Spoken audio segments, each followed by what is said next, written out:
Good morning everyone, কেমন আছো সবাই? আশা করব সবাই খুব খুব ভালো আছো। চলে আসলাম আরও একটি মিনি ব্লগ নিয়ে। তো অ্যাকচুয়ালি ভিডিওটা গতকালকের করা ছিল, আমি পোস্ট করতে ভুলে গেছিলাম, তাই আজকে পোস্ট করছি। সকাল সকাল এখানে আমি আগে ব্রেকফাস্ট তৈরি করে নিচ্ছি। তো এখানে বরের খাবার বেড়ে দিলাম, বর খেয়ে দোকানে যাবে। তো ওকে খেতে দিয়ে আমিও একটু খেয়ে নিয়েছি। এবার আমি একটু উঠোনে আসলাম, কটা কারি পাতা তুলবো।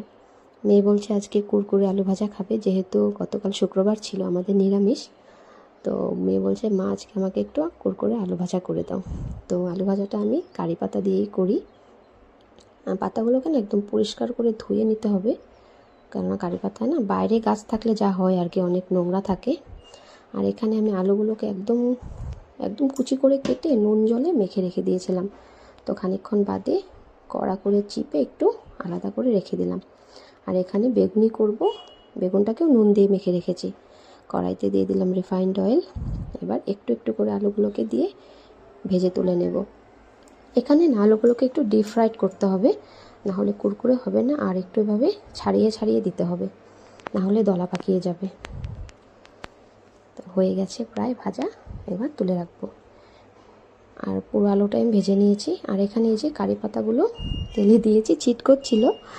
তো যে এখানে যে কারি পাতাগুলোকেও ভেজে আলাদা করে রাখবো, যাতে ভেজে তুলে রাখতে হবে। তাহলে কী হবে, কারি পাতাগুলো না একটু কুরকুরে হয়ে যাবে।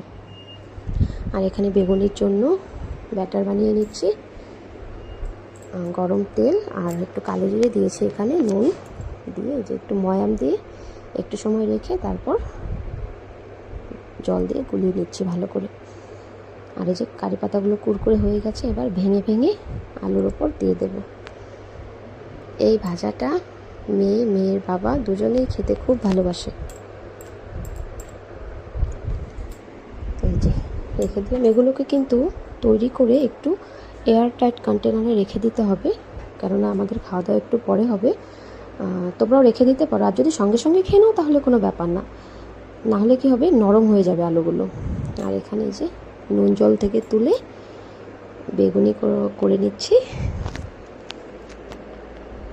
হয়ে গেছে আমার বেগুনি এখানে, আর হয়ে গেছে। এবার এখানে ডাল ফোড়ন দিয়ে দিলাম, রান্না রেডি।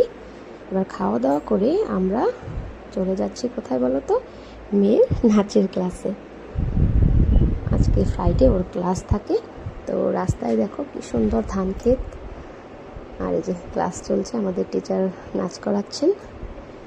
ক্লাস প্রায় শেষের দিকে, এবার একটু জিরিয়ে নিয়ে আমরা বাড়ি চলে যাব। তো ভিডিওটা এখানেই শেষ করছি। ভালো থেকো তোমরা, টাটা।